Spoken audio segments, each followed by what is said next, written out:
Chhattisgarh news इस time मौजूद हूँ वार्ड नंबर 32 में। मेरे साथ मौजूद है असद अहमद जी। लगातार जनता से संपर्क कर रहे हैं, जनता से समस्या के बारे में पूछ रहे हैं कि वार्ड नंबर 32 में क्या क्या समस्या है। समस्या से पहले सब सर से मैं ये जानने की कोशिश करूंगा, आप इलेक्शन क्यों लड़ना चाहते हैं, आपका उद्देश्य क्या है?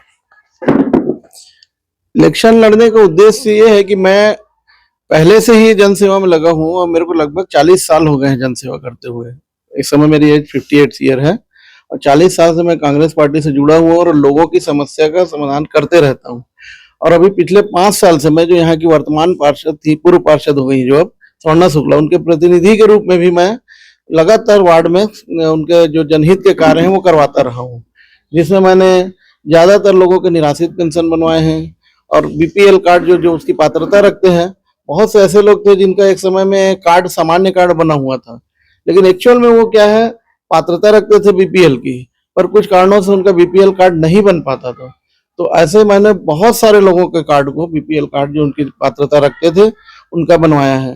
वार्ड में भी मैंने लगभग स्वर्णा शुक्ला के पार्षद फंड से, जो पार्षद निधि भी थे और जो निगम के जो फंड आते हैं, 1 करोड़ से ऊपर के कार्य करवाए हैं, विकास कार्य, जिसमें सिंधी कॉलोनी गली में 15 लाख रुपए से रोड नाली का, जिसमें रोड का उनके कहने के हिसाब से मकान नीचे हो रहे थे तो उसको अपने नाली में कन्वर्ट करके वो बनवाया। वैसे इमली पारा जो मेरे वार्ड का क्षेत्र आता है, इमली पारा में भी मैंने 2 गली का 7 लाख रुपए और 1 गली 15 लाख रुपए, और वैसे ही मस्जिद गली में भी 3-4 गली और नाली निर्माण करवाया है वहां पर। मतलब लगातार मैं जनता के बीच में रहा हूँ 5 साल से, और इसीलिए मेरे को जनता का इतना प्यार भी मिल रहा है। और मैं जब वहां पर जा रहा हूँ तो मेरे को अपना चेहरा दिखाने की जरूरत नहीं पड़ रही है। मेरा चेहरा वहां पर 5 साल से रेगुलर लोग देख रहे हैं। और इसके पहले भी ये वार्ड जब 32 नंबर में था, पहले 18 नंबर था, तब भी मैं इस वार्ड में लगा हुआ था और इस वार्ड से पूरा पहले से जुड़ा हुआ हूँ मैं। जिस तरीके से भारतीय जनता पार्टी बोलती है हमारी कहीं योजनाएं चलती है, केंद्र सरकार राज्य सरकार की योजनाएं चलती है, क्या ये योजनाएं सही जगह पे पहुंच पा रही है, जिसमें मैतारी वंदना योजना, राशन कार्ड, आवास, इसके अलावा आयुष्मान? नहीं, देखिए ये सब जो है ये खोखले बातें हैं, क्योंकि अभी मैं खुद पार्षद के साथ था। 5 साल से ये लोगों ने आवास को भी बंद करके रखा है। मतलब कांग्रेस की शासन थी तब भी इन्होंने सेंट्रल से आवास का बंद करके रखा हुआ था। जब 5 साल कांग्रेस की सरकार थी तो भी पोर्टल को खोले नहीं लोग, आवास का कोई फॉर्म नहीं हुआ, ना आवास आवंटन हुआ। महतारी वंदन की बात है तो महतारी वंदन में भी बहुत सारी महिलाएं ऐसी थी जिनका उस समय में लोग विधानसभा चुनाव को देखते हुए जितना फॉर्म आया उतना कर दिए। अब ये 1 साल हो गया सरकार में बनने को। अब 1 साल होने के बाद भी जो चुनाव के बाद जो महतारी वंदन वाले थे, जिनको पात्रता थी, जिनको भरना था, तो उसको इन लोग चालू नहीं किए। उसी तरीके से जो निराश्रित वाली मामला है, तो निराश्रित के लिए इन लोग जो सर्वे रिपोर्ट मांगते हैं 2007-8 का, तो कांग्रेस में की जब सरकार थी केंद्र में, तो 2007-8 में मनमोहन सिंह के टाइम में भी सर्वे हुआ। उसके बाद 10 साल में सर्वे होता है। जब से भाजपा की सरकार सेंट्रल में बैठी है कोई सर्वे नहीं हुआ। और जब निराश्रित पेंशन हम लोग बनवाने जाते हैं या किसी का विधवा पेंशन बनवाने जाते हैं तो वहां पर ये मांग की जाती है कि उनका 2007-8 के सर्वे लिस्ट में नाम लाइए, या 2011 में आर्थिक सर्वे जो हुआ वो भी मनमोहन सिंह के समय में हुआ, तो उसमें जिनका नाम होता है उसको उसके नाम से बन पाता है। तो ऐसे बहुत से लोग हैं जो बाद में विधवा हुए और बहुत सारे ऐसे हैं जो उसकी पात्रता रखते हैं। ये सर्वे रिपोर्ट के कारण उनका ये बन नहीं पाता है निराश्रित कार्ड।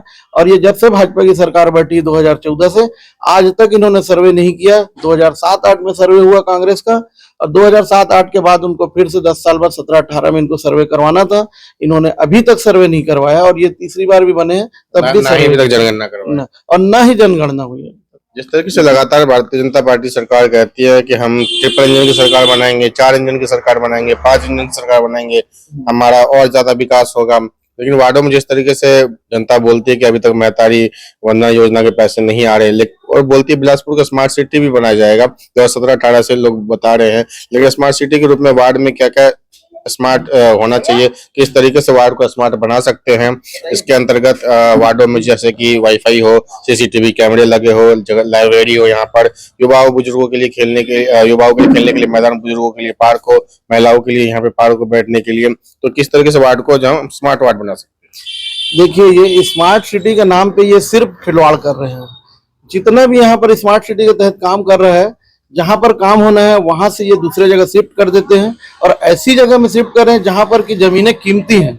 और वहां पर ये स्मार्ट सिटी के नाम पे बड़े बड़े कॉम्प्लेक्स और मल्टीप्लेक्स ये बना रहे हैं, और वहां पर उनको दुकान नीलाम की जाएगी, इतने पैसे में नीलाम की जाएगी, मतलब उसका मिस कर रहे हैं। और उसके फंड को जहां पर लगना चाहिए, गार्डन के लिए लगना चाहिए, वाईफाई वगैरह के लिए लगना चाहिए, अभी तक कोई भी उस लाइन से मतलब इन लोगों ने प्रयास नहीं किया है। सिर्फ इस जगह को देखते हैं जहां पर जो क्रीम जगह होती है, जहां पर वहां पर ये कॉम्प्लेक्स निर्माण में ही सिर्फ लगे हुए हैं, और स्मार्ट सिटी का पूरा पैसा उस तरफ ही लोग लगा दे रहे इस बार हैं। जिस शहर तरह में आप देख लीजिए, सड़कें वैसी की वैसी हैं। अभी मेरे ही वार्ड में स्मार्ट सिटी के नाम पे इन्होंने एक नाला बनवाया है, जिसका हम लोगों ने विरोध भी किया था, क्योंकि वो उस नाले को इन्होंने शहर के बहुत बड़े क्षेत्र जराबाटा, भारती नगर वगैरह सब तरफ से जोड़ दिया। और ये मध्य नगरी में जो नाले में जोड़े हैं, तो उसका पानी जब ऊपर से आता है इतना फोर्स में आता है कि हमारे यहाँ की जो रोड अभी भरती नहीं थी, वो पानी उस नाले से उबल के आता है और वो रोड भर जाती है। तो स्मार्ट सिटी का ऐसा नाला जब कोई प्लानिंग नहीं, उसमें बीच में बिजली खंभे आ रहे हैं तो बिजली खंभा नहीं हटाए, खंभा उसी में लगा हुआ है। जबकि स्मार्ट सिटी के रोड जहाँ पर बन रहा है, पहले अंडरलाइन उसका सर्वे होता गैस है, पाइपलाइन अंदर से। सर्वे होता है, सर्वे में जो जो दिक्कतें आती हैं उसको दूर किया जाता है। लेकिन इन्होंने कुछ नहीं, एक लाइन से बना दिया और सीधा उसको टाइल्स लगा के और सिर्फ खाना पूर्ति की है। तो साफ साफ कहा जा रहा है कि खाना पूर्ति किया जा रहा है भारतीय जनता पार्टी के द्वारा। वार्ड नंबर इसमें कोई विकास नहीं दिख रहा है, वार्ड नंबर 32 में। और साफ साफ अहमद जी का ये कहना है कि जनता अगर मौका देगी तो वार्ड का संपूर्ण विकास किया जाएगा। वार्ड नंबर 32 से रंजन जायसवाल की रिपोर्ट।